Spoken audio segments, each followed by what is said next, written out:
sejam muito bem-vindos a mais um Bate-Papo Literário, um programa para quem aprecia uma boa história e uma boa conversa. E no Bate-Papo Literário de hoje nós vamos conhecer uma história de aventura e superação contada pelo nosso convidado, o educador físico, engenheiro e viajante Roberto Boel Vaz. Ele é autor do livro Na Trilha das Américas, onde conta como em 1996 cruzou o continente de Fusca, de São José em Santa Catarina até Atlanta, nos Estados Unidos, para assistir à abertura dos Jogos Olímpicos.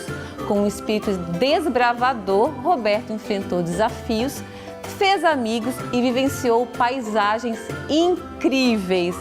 Roberto, seja muito bem-vindo ao Bate-Papo Literário. É um prazer recebê-lo aqui para falar desse livro que traz uma aventura. É uma aventura inédita? Alguém já fez esse caminho de Fusca, além de você? Um prazer enorme estar aqui conversando com você, Renata. E o seguinte, já fizeram de Fusca, né? Inclusive, há pouco tempo atrás ficou muito famoso o Churastei, né? Com o Fusca, que infelizmente faleceu verdade. Lá no Canadá, já próximo do Alasca, com o cachorro. É verdade, mas foi depois de você, né? Sim, não, foi depois, mais de 20 anos depois, sim, né? Sim. Eu fiz a viagem em 96, ele fez agora, em torno do ano de 2020. Ele falou comigo antes de viajar, né? É mesmo? Ele perguntou... Ele sabia da tua história? Sabia da minha história. Inclusive, ele gostaria de ter ido de moto. A viagem dele, inicialmente, a ideia era moto. E eu convenci ele a ir de carro, porque era realmente mais seguro. E no final, foi uma fatalidade mesmo. É verdade. Foi a única pessoa que eu conheço que fez especificamente de Fusca também. E você está reeditando, né, relançando, vamos dizer, esse livro. É a quarta edição. É a primeira, essa aqui já é a quarta edição. Essa aqui foi lançada em 97, né, que foi depois da aventura, é claro, né? Aqui com o Pelé, gente, aqui na contracapa, vocês conseguem pegar aqui, olha... O Pelé foi uma personalidade incrível quando eu cheguei em Atlanta, de Fusca, ele ficou sabendo que existia lá a Casa Brasil, né, uma casa específica para receber os brasileiros, atletas e viajantes, turistas. Ele queria saber quem eram os aventureiros do Fusca, que era e tinha um repórter comigo na época, do Diário Catarinense. E aí ele nos atendeu, foi super simpático, autografou uma bola para mim, teceu vários comentários positivos. Foi uma personalidade realmente ímpar, assim, merecia... Só por isso já valeu a aventura. Merecia ser chamado o rei, né? É verdade. Realmente era uma figura incrível. E ele está sendo, então, relançado agora pela editora Vitelli Publisher. E conta pra gente... Como é que surgiu, assim, esse espírito aventureiro? Assim, é desde sempre? Como é que é? Não, viajar é uma coisa desde sempre para mim, né? Eu sou filho de catarinenses, mas nasci em Recife, Pernambuco, porque meu pai era da Marinha Mercante, quer dizer, ele já era um viajante, já tinha conhecido o mundo inteiro na bordo de navio, né? E quando veio trabalhar em terra, casou, eu nasci lá, mas de lá depois ele foi transferido para São Paulo, a família ficou um tempo lá, depois é que nós voltamos para Santa Catarina. E desde criança sempre gostei muito de viagem. E já, assim, antes dessa viagem, eu já tinha feito a Europa de mochila nas costas, com 21 anos. Fiquei 3 meses perdido lá na Europa sem dinheiro. É muito desprendimento. Já tinha feito em 85, com 20 anos, eu fiz a costa brasileira a bordo de um navio de carga, né? Eu peguei uma carona, fiquei 45 dias no navio indo, fui até Areia Branca, no Rio Grande do Norte, voltei, né, com o navio. E assim... Daí para frente vieram várias ideias, eu juntei as paixões do esporte, da viagem, né? E acabou saindo Na Trilha das Américas, que foi aqui nas Américas, rumo a Atlanta. Pois é, conta pra gente então, a aventura começou, como eu falei ali na abertura, em São José e Santa Catarina, e você foi até Atlanta. Como é que foi a preparação para essa aventura e quanto tempo você levou para cruzar de Fusca, né, a América do Sul, América Central, e chegar até a América do Norte? A minha preparação, ela começou para a Copa do Mundo nos Estados Unidos, que foi em 94. Tá, eu me lembro dessa Copa. E eu não consegui fazer a viagem, nem de carro, nem de moto e nem de bicicleta, porque eu queria ir. Não deu. Aí eu dei um bypass ali de mais 2 anos e montei a estrutura para viajar para os Jogos, o centenário dos Jogos Olímpicos foi em Atlanta. E aí fiz toda uma pesquisa geopolítico-social para ver o que eu ia enfrentar durante esse trajeto. O detalhe é o seguinte, não existia Waze, a internet estava nascendo, as coisas eram feitas com mapa e bússola e muita conversa. É outra história. É outro mundo. Então, assim, eu entrevistei, por exemplo, aqueles grupos típicos de música latina que ficavam tocando nas praças, lá em Florianópolis, tinha muito, né? Então, quando eu vi um grupo daquele, os caras são bolivianos, eu ia lá, eles já andaram por aí, não, andamos a América inteira. Me dá as dicas, eu ia lá, anotava as dicas dos caras, eles me davam dicas fantásticas. É o mundo analógico ainda, Era né? o mundo analógico, exatamente. O mapa que eu tinha era um livro enorme chamado Atlas 2000. Sim. Ele tinha roteiros de ruas, estradas no mundo inteiro, e eu seguia por ele, né? E aí você começou por São José e como é que foi essa rota? Desci primeiro, fui a Uruguai, Montevidéu, Argentina, Buenos Aires. Buenos Aires, cruzei a Argentina em direção a Mendoza, depois Santiago, no Chile, e a partir de Santiago é que eu comecei a subir as Américas pela chamada carretera pan-americana, ou rodovia pan-americana, né, que é uma rodovia que liga o norte ao sul das Américas, sendo que o único trecho que ela não funciona, não tem estrada, é entre o norte da Colômbia e o sul do Panamá. Ali não tem estrada. E aí como é que você fez? Ali tem que colocar o carro na época num ferryboat, faz um trajeto ali de umas 6, 7 horas de viagem.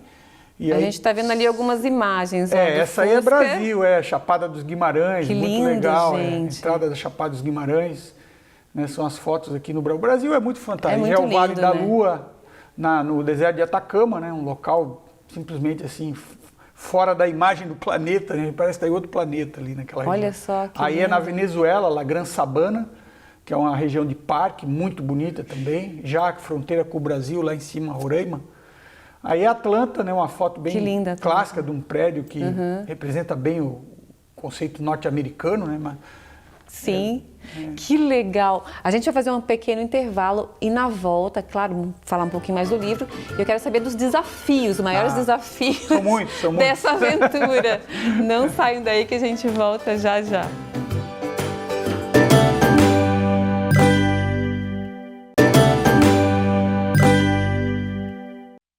Olá, estamos de volta e no bate-papo literário de hoje eu tenho o prazer de receber o engenheiro e viajante Roberto Boel Vaz. Ele veio falar do livro Na Trilha das Américas, onde conta como cruzou o continente americano de Fusca para assistir à abertura dos Jogos Olímpicos em 1996. Desculpa perguntar, mas quantos anos você tinha na época? Na época eu tinha 31 anos. Hoje você faria novamente essa viagem? Tô louco para fazer. Só que eu quero ir um pouco mais longe, né? Porque a viagem original, ela era uma viagem para ir até o sul das Américas, ao Ushuaia, e depois subir e ir até o Alasca, lá em cima, fazer um grande 8 assim nas Américas. Com as dificuldades de busca de patrocínio, eu fui adequando a viagem. Nem era para ser num Fusca, tá? Era uma picape o primeiro projeto. Depois foi baixando para um carrinho 1000 e no final foi num Fusquinha de 25 anos, né, de idade. Meu Deus do céu. Então, tá, você falou então que passou então pela América, Uruguai, Argentina, Chile. Quantos países você atravessou até chegar em Atlanta, ou estados, enfim? E quanto tempo levou então essa viagem? Olha, contando o Brasil, né, que é um país continental, eu cruzei 16 países no total. 16 países. E nesse percurso, assim, entre ida e volta, foram 5 meses e 4 dias de viagem morando dentro do Fusca. Você dormia dentro do Fusca? Tá, mas você não estava sozinho, você tinha ainda uma pessoa que estava contigo. Os dois dormiam no Fusca. Os dois dormiam dentro do tempo, todos os dias? Sim. Sempre? Aí a gente tinha uma programação de intervalos, por exemplo, quando dava fazer assim uma geral, né? Então uma vez por semana a gente tinha que pegar um albergue ou uma pousada baratinha para dar aquela geral, né? Ai, pois é. Mas aqui embaixo foi mais constante isso, assim, de pegar, porque a gente saiu no inverno, era muito frio. Isso que eu ia te perguntar, em qual era a estação, então você saiu... Tá, as Olimpíadas foram em que mês? de Atlanta? Foi junho. Então vocês saíram... Julho. Então vocês chegaram lá no verão de lá. De lá. Né? E saíram daqui, terminando o verão daqui, mais ou menos. Inverno. Nós saímos aqui dia 5 de junho, inverno. Aí, tá, mas para chegar lá Uruguai, Argentina, Chile, Peru, frio. Sim. No Equador começou a esquentar, na Colômbia, já ali no mês de início de julho, ali por aí, final de junho, já é quente. Pois ali na linha do Equador já é quente. Quando nós passamos a linha do Equador e começou a subir, já é junho no hemisfério norte, que é verão lá, né? Então, que é verão, Mas então não foram 5 meses? Não, foram 5 meses ida e volta. Claro. Ida e volta. A ida demorou aí uns 30 e poucos dias, né? Mas foi rápido até, eu imaginei realmente... 20 mil quilômetros aproximadamente, 21 mil quilômetros aproximadamente. Vocês não paravam muito assim, vocês seguiam viagem? Dormíamos o essencial, né? O que precisava para seguir Tá, conta pra gente quais foram os maiores desafios dessa viagem. Olha, perrengue é o que não falta. Lembra de um ou dois assim, que foram mais terríveis, assim, porque os perrengues a gente nunca esquece, né? Por exemplo, para cruzar da Colômbia para o Panamá, não tem estradas. Então você é obrigado a pegar um ferry. E esse ferry tem dias específicos que ele sai. Nós chegamos no dia que o barco saía à tarde, perdemos o barco. Aquilo ali nos atrasou 2 dias de viagem. E aí esses 2 dias têm que ser recuperados na estrada. Aí seguimos viagem, né? Pegamos o ferry 2 dias depois, ele percorre ali um trajeto no Mar do Caribe, deixa a gente lá no Panamá em cidade de Colombo, no lado do Atlântico, a gente cruza para o lado do Pacífico, são só 80 quilômetros de um oceano ao outro ali. É verdade. Aí na cidade do Panamá você continua a subida na rodovia Pan-Americana. Aí faz Panamá, Costa Rica, Nicarágua. Na Nicarágua o carro deu um piripaque lá e tivemos que parar na mecânica. Mas só deu um piripaque uma vez? Uma vezinha, Fusquinha não, ele é bom. Então. Não teve nenhuma grande nesse revisão. Tempo, são 20 mil quilômetros? Mas imagina. Era velhinho, tadinho. Eu não fiz assim, uma mega revisão. Não, e teve que ir e voltar ainda. Não, depois voltou bem e tal. Então esses foram os 2 grandes perrengues. Ali na América Central, né? O Fusca quebrou lá, deu uma quebra na Nicarágua, arrumamos, seguimos viagem. E na volta, infelizmente, eu fui assaltado no México, na cidade do México. Foi assaltado? Na verdade foi um furto, né? Sim. O carro estava na garagem do hotel. Ali eu perdi, por exemplo, todas as filmagens da viagem eu perdi. Eu tinha essas filmagens de deserto, selva, tudo perdi. E das fotos que eu tirei, uns 40% foram embora também. Essas coisas estavam dentro do Fusca? Numa maleta térmica. Eles roubaram eles levaram essa maleta, né? E as fotos que eu tenho foi pura curiosidade, que eu não aguentava. Na época era tudo filme. E também não tinha celular, meu Deus. Não era a gente não consegue nem lembrar de como era. Filme. Meu Deus, para revelar. Aí eu mandei revelar os filmes filmes na Cidade do México. Quando eu mandei revelar, os que eu revelei, eu consegui ficar. E os outros foram roubados. Puxa vida. E do Brasil, porque você falou que então foi para outros países, né? Você subiu para outros países. E você percorreu aqui no Brasil quais os estados? Assim, foi só mesmo... Não. Aí eu fui pelo sul, subi pela costa do Pacífico, fui aos Estados Unidos. Aí o sul dos Estados Unidos ali é Texas. Aí tem uma fronteira México-Texas ali, que é do lado mexicano é Matamoros, do lado americano é Brownsville. Brownsville ficou famoso porque é a cidade que lança os foguetes do Elon Musk agora. É lá que ele tem a base dele. Sim. Aí ali nessa passagem você faz todo o sul dos Estados Unidos, né? Louisiana, Alabama, Mississippi, e sobe na Geórgia. Atlanta era a capital, onde estavam ocorrendo os Jogos Olímpicos. Na volta, o itinerário é similar até a Colômbia, até Cartagena das Índias. Sim. Ali o que eu fiz? Eu fui em direção à Venezuela e entrei no Brasil por Roraima, em Santa Helena de Juarez, em Boa Vista, né? Nossa, aí fiz o Brasil todo assim nesse trajeto, Roraima, Manaus de balsa até Porto Velho, aí Porto Velho desce, vem a Chapada dos Guimarães, aí depois sobe, vai a Brasília e tal. Eu tinha uma série de roteiros para fazer no Brasil, mas o dinheiro já tinha acabado, o carro já estava meio assim dando sinais de que não ia aguentar. Aí eu já 5 meses longe de casa. Nossa, é muita coisa. Aí eu toquei direto ali pelo centro ali, né? Brasília, BH, né? Belo Horizonte, São Paulo, até chegar em Floripa. A gente vai fazer mais um pequeno intervalo e na volta, então, eu quero falar dessa reedição, né? O que ela traz de diferente dessa primeira edição aqui. Essa aqui foi de 97, né? Mas essa aqui já é a quarta edição, Já né? é a quarta edição, é. Vamos falar um pouquinho dessa edição, então. Não saiam daí que a gente volta já já.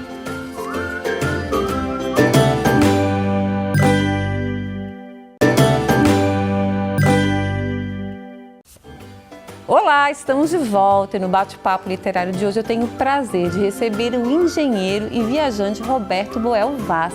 E ele veio falar do livro Na Trilha das Américas, onde conta como cruzou o continente americano de Fusca para assistir a abertura dos Jogos Olímpicos em 1996. Mas nós vamos começar esse terceiro bloco com mais uma maravilhosa dica de leitura da jornalista Letícia Bombo no quadro Um Instante na Estante. Vejam só. Oi, eu sou a jornalista Letícia Bombo e hoje a gente vai falar sobre o livro Na Trilha das Américas, de Roberto Boel Vaz, da editora Vitelli Publisher.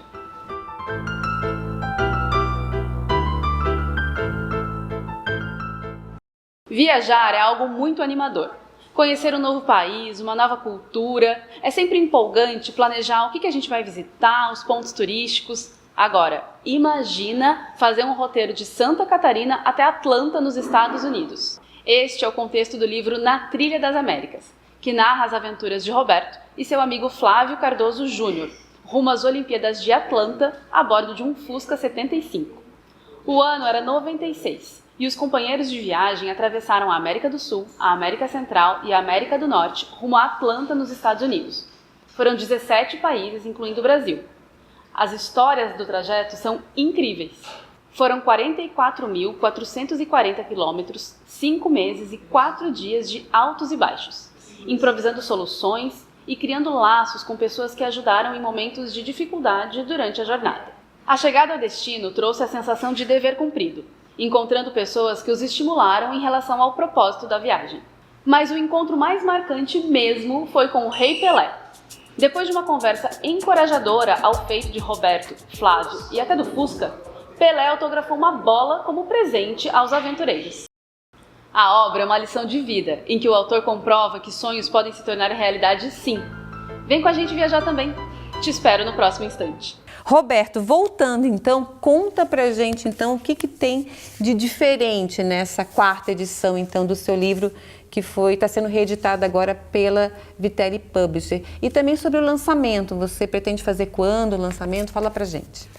Olha, o livro oficialmente ele vai estar chegando pra gente, né, na semana que vem ainda. Nós só temos o boneco dele, né, esse primeiro exemplar, mas está tudo confirmado com a gráfica para chegar aí na semana que vem. A partir daí que a gente vai começar a estruturar o lançamento, provavelmente para dezembro. E até lá eu tenho que conversar com a editora, né, com o Vitelli, para a gente fazer esse planejamento. Ele, na quarta edição, as novidades estão por conta de algumas experiências assim fora do comum que eu tive durante a viagem, né? São, como é que eu classificaria? Experiências parapsíquicas, vamos dizer assim. Olha! Eu tive algumas experiências, inclusive, com a presença do Flávio, que era o parceiro de viagem, onde realmente, assim, é bem fora do normal, vamos dizer assim, do cotidiano, né? Conta pra gente brevemente, assim, sobre o... Olha, teve um momento na viagem que está relatado no primeiro livro, vai estar no segundo, também nessa nova edição, mas aí eu botei mais outros, né? Mas nesse primeiro, teve um momento que eu estava dormindo do lado dele, a gente dirigindo o carro lá no México, e ele à noite, e eu simplesmente saí do meu corpo e fui na frente do carro, assim, flutuando na estrada. E me projetei assim, ao longo de metros, né? À frente do carro e, de repente, eu vi um buraco na estrada. Aí, quando eu vi o buraco, eu imaginei o carro que vinha atrás e logo levei aquele susto, o carro vai cair no buraco e levantei do banco, né, daquele que acorda, assim, no pesadelo, Sim. Já gritando pro Flávio, né, que era o parceiro, dizendo, ó, cara, para que tem um buraco aí na frente. Aí ele olhou para mim e disse, não, cara, tu tava dormindo aqui do meu lado e tal, não, é verdade, naquela discussão, ele disse, não tem buraco, ele falou, buraco, o carro, pá, caiu no buraco. Aí realmente caiu, não deu tempo Não deu tempo. de e evitar. aí ele ficou assim assustado, já parou o carro, eram umas 2, 3 horas da madrugada, assim, cara, E agora, assim, não, vamos ver se quebrou alguma coisa, vamos voltar lá porque eu quero ver o buraco. É esse aí mesmo que eu vi, é bem esse, é a cara dele. Gente, que loucura. Aí, dali pra frente, eu não dormi, ele não dormia, a gente ficou conversando, eu disse, cara, tu tá dirigindo esse carro há 2, 3 horas, quantos buracos tu pegou nessa estrada? Eu disse, nenhum, essa estrada é perfeita, asfaltada, asfalto novo. Vamos ver quantos a gente vai pegar aí pra frente. Andamos mais de 100 quilômetros, não pegou nenhum buraco. Também. Era o único buraco, uns 200 quilômetros de estrada. E ele disse, inacreditável, cara, como é que tu pôde acertar o momento? Eu disse, olha, essas coisas acontecem, te prepara, porque... E aí outros fenômenos nesse mesmo estilo aconteceram, né? Uma curiosidade que eu tenho, você tem como dizer quais os lugares mais bonitos que vocês passaram? Ou são tantos que não dá para dizer? Cada lugar tem a sua beleza típica, né? Eu, particularmente, gostei muito da Costa Rica. É um país muito legal, muito bacana. Não é só a beleza natural, que é fantástica, mas o jeito do povo, a forma como o país administra os seus recursos naturais. Foi um país que me agradou muito, assim. Tem praias incríveis. O México, apesar de, como eu falei, ter sido assaltado no México, é um país lindo também. Tem belezas incríveis, tem uma história milenar. Né, um povo muito bacana também. Então, assim, aqui nas Américas eu gostei muito do deserto de Atacama, no norte do Chile. É muito diferente do que a gente costuma ter aqui, né, como meio ambiente. Então, assim, cada lugar tem uma característica específica, com uma beleza natural ali, né? Ô Roberto, e uma viagem dessa transforma, né? O que te transforma, o que transformou em você por meio dessa viagem e das outras também, né? Porque você tem uma bagagem de viagem aí bem grande, né? Eu sempre digo que quando a gente sai para viajar, a gente faz 2 viagens, né? É uma por fora e outra por dentro. É verdade. Você sai de um jeito e nunca volta do mesmo jeito, porque aquilo que você incorpora ao longo da viagem, aquilo te transforma. E, assim, o principal para mim é o contato com as pessoas. Porque você começa a ver que realmente, assim, gente é gente em qualquer lugar do planeta. Pode ser branco, ser preto, ter olho puxado, olho redondo, ser assim, ser assado, mas a natureza humana, isso aí envolve desde as carências mais básicas até o comportamento social, eles são muito similares. Muda as características de uma cultura para outra, isso que eu te perguntar, mesmo com cultura diferente, você acha que ainda assim são similares? Sim, as inquietudes humanas são todas... Universais, são universais, exatamente, né?